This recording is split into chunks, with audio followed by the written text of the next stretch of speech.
ವಿಧಾನಮಂಡಲ ಅಧಿವೇಶನ ಸಿಎಂಗೆ ಮೊದಲ ಅಗ್ನಿ ಪರೀಕ್ಷೆ. ದೋಸ್ತಿ ಅಸ್ತ್ರವೇನು, ಸರ್ಕಾರದ ಬ್ರಹ್ಮಾಸ್ತ್ರವೇನು? ಸದನದಲ್ಲಿ ಸದ್ದು ಮಾಡುತ್ತಾ ನಾಗೇಂದ್ರ ಬಿಡದಿ ಜಟಾಪಟಿ, ಸದನ ಕದನ.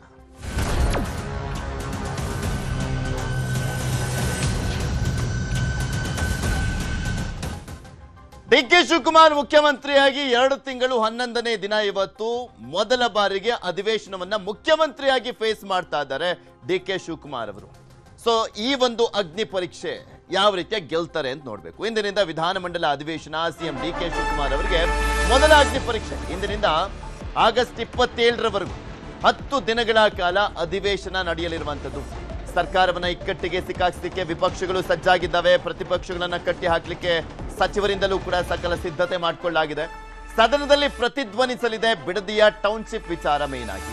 ಅದರ ಜೊತೆಗೆ ನಾಗೇಂದ್ರ ಅವರ ವಿಚಾರವನ್ನಂತೂ ಯಾವುದೇ ಕಾರಣಕ್ಕೂ ಬಿಡಲ್ಲ ಅಂತ ಈಗ ಆಲ್ರೆಡಿ ವಿಜೇಂದ್ರ ಮತ್ತು ಆರ್ ಅಶೋಕ್ ಅವರು ಹೇಳಿದ್ದಾರೆ. ಸೊ ಹೀಗಾಗಿ ಇದೇ ಒಂದು ವಿಚಾರ ದೊಡ್ಡ ಮಟ್ಟದಲ್ಲಿ ಕೋಲಾಹಲಕ್ಕೆ ಕಾರಣ ಆಗುವುದು. ದೋಸ್ತಿಯ ಸಿಟ್ಟು ಸದನದಲ್ಲಿ ಪ್ರಶ್ನಿಸಲಿಕ್ಕೆ ವಿಪಕ್ಷಗಳಿಂದ ಸಿದ್ಧತೆ ಆಗಿದೆ. ಬರ ಅನುದಾನ ಬಗ್ಗೆಯೂ ಕೂಡ ಸದನದಲ್ಲಿ ಪ್ರತಿಧ್ವನಿಸಲಿರುವಂಥದ್ದು. ಅದರ ಜೊತೆಗೆ ನಿನ್ನೆ ಅಷ್ಟೇ ಖಾತೆ ಹಂಚಿಕೆ ಆಗಿರುವಂಥದ್ದು. ಎಲ್ಲ ಸಚಿವರಿಗೂ ಖಾತೆಯನ್ನ ನಿನ್ನೆ ಅಷ್ಟೇ ಹಂಚಿಕೆ ಮಾಡಲಾಗಿದೆ, ಅವರು ಸಚಿವರಾಗಿ ಪ್ರಮಾಣ ವಚನ ಸ್ವೀಕರಿಸಿದ 10 ದಿನದ ಬಳಿಕ. ಸೊ ಹೀಗಾಗಿ ಸಹಜವಾಗಿ ಒಂದು ಕುತೂಹಲ ಇದೆ, ಮುಖ್ಯಮಂತ್ರಿಗಳು ಯಾವ ರೀತಿಯಾಗಿ ಪ್ರತಿಪಕ್ಷಗಳನ್ನ ಎದುರಿಸ್ತಾರೆ, ಮಾತನಾಡ್ತಾರೆ, ಮಾತನಲ್ಲೇ ಕಟ್ಟ ಹಾಕ್ತಾರೆ ಅಂತ. ನಾವು ನೋಡ್ತಾ ಇದ್ವಲ್ಲ, ಸಿದ್ದರಾಮಯ್ಯನವ್ರನ್ನ ಫೇಸ್ ಮಾಡೋದಷ್ಟು ಈಸಿ ಇರ್ತಾ ಇರಲಿಲ್ಲ.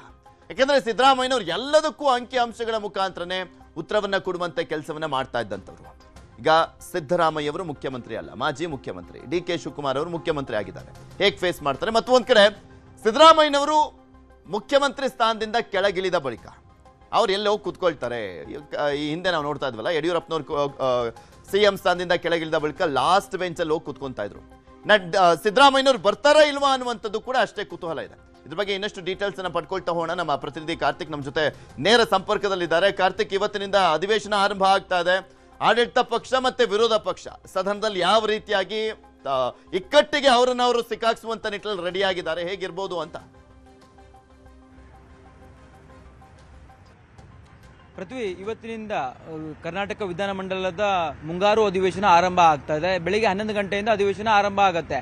ಪ್ರಮುಖವಾಗಿ ಈ ಬಾರಿಯ ಅಧಿವೇಶನ ಸಿಎಂ ಡಿ ಕೆ ಶಿವಕುಮಾರ್ ಅವರಿಗೆ ಸಿಎಂ ಆದ ಬಳಿಕ ಮೊದಲನೇ ಅಧಿವೇಶನ ಆಗಿರುವಂತಹ ಕಾರಣಕ್ಕಾಗಿ ಸಹಜವಾಗಿ ಕುತೂಹಲವೂ ಕೂಡ ಇದೆ. ಜೊತೆಗೆ ವಿಪಕ್ಷಗಳಿಗೆ ಭರಪೂರ ವಿಷಯವೂ ಕೂಡ ಇರುವಂತಹ ಕಾರಣಕ್ಕಾಗಿ ಸರ್ಕಾರವನ್ನು ಯಾವ ರೀತಿಯಾಗಿ ಇಕ್ಕಟ್ಟಿಗೆ ಸಿಲುಕಿಸ್ತಾರೆ ಅನ್ನುವಂಥ ವಿಚಾರವನ್ನು ಕೂಡ ಗಮನಿಸಬೇಕಾಗಿದೆ. ಪ್ರಮುಖವಾಗಿ ಈ ಒಂದು ಅಧಿವೇಶನಕ್ಕೆ ವಿಪಕ್ಷಗಳು ಸಾಕಷ್ಟು ಸಿದ್ಧತೆಯನ್ನು ಕೂಡ ಮಾಡಿಕೊಂಡಿವೆ. ಅದು ಕೆಪಿಎಸ್ಸಿ ಹಗರಣ ಇರಬಹುದು, ಬರಗಾಲ ಇರಬಹುದು, ಹಾಗೆ ಅತಿವೃಷ್ಟಿ ಇರಬಹುದು. ಈ ರೀತಿಯ ಅಂಶಗಳನ್ನು ಇಟ್ಟುಕೊಂಡು ಸರ್ಕಾರವನ್ನ ಮತ್ತು ಸರ್ಕಾರದ ಕ್ರಮವನ್ನು ಪ್ರಶ್ನೆ ಮಾಡುವಂತ ನಿಟ್ಟಿನಲ್ಲಿ ಒಂದಿಷ್ಟು ಸಿದ್ಧತೆಗಳನ್ನು ಈಗಾಗಲೇ ವಿಪಕ್ಷ ಬಿಜೆಪಿ ಮತ್ತು ಜೆಡಿಎಸ್ ಪಕ್ಷ ಜಂಟಿಯಾಗಿ ಒಂದಿಷ್ಟು ಸಿದ್ಧತೆಗಳನ್ನು ಕೂಡ ಮಾಡಿಕೊಂಡಿದೆ.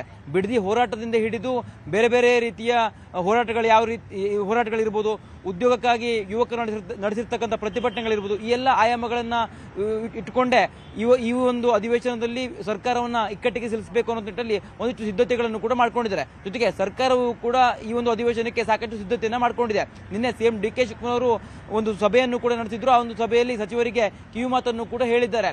ಸರ್ಕಾರದ ವಿಚಾರಕ್ಕೆ ಸಂಬಂಧಪಟ್ಟಂತೆ ಯಾವುದೇ ಪ್ರಶ್ನೆಗಳನ್ನ ವಿಪಕ್ಷಗಳು ಕೇಳಿದಂಥ ಸಂದರ್ಭದಲ್ಲಿ ಸರ್ಕಾರ ತ್ವರಿತವಾಗಿ ಉತ್ತರವನ್ನು ಕೊಡಬೇಕು. ಜೊತೆಗೆ ಅಷ್ಟೇ ತೀಕ್ಷ್ಣವಾಗಿ ಉತ್ತರ ಕೊಡುವ ಮೂಲಕವಾಗಿ ವಿಪಕ್ಷಗಳನ್ನ ಕಟ್ಟಿ ಹಾಕಬೇಕು ಅನ್ನೋ ನಿಟ್ಟಿನಲ್ಲಿ ಕೂಡ ಸಲಹೆಗಳನ್ನ ಕೊಟ್ಟಿದ್ದಾರೆ. ಇಲ್ಲಿ ಪ್ರಶ್ನೆ ಇರುವಂತದ್ದು, ಇಲಾಖೆಗಳನ್ನ ಸಚಿವರಿಗೆ ಹಂಚಿಕೆ ಮಾಡಿರುವಂತದ್ದು ಕೇವಲ 1 ದಿನದ ಹಿಂದೆ, ಅಂದ್ರೆ ನಿನ್ನೆ ಸಂಜೆ 5 ಗಂಟೆ ನಂತರ ಈ ಒಂದು ಇಲಾಖೆಗಳನ್ನ ಸಚಿವರಿಗೆ ಹಂಚಿಕೆ ಮಾಡಲಾಗಿದೆ.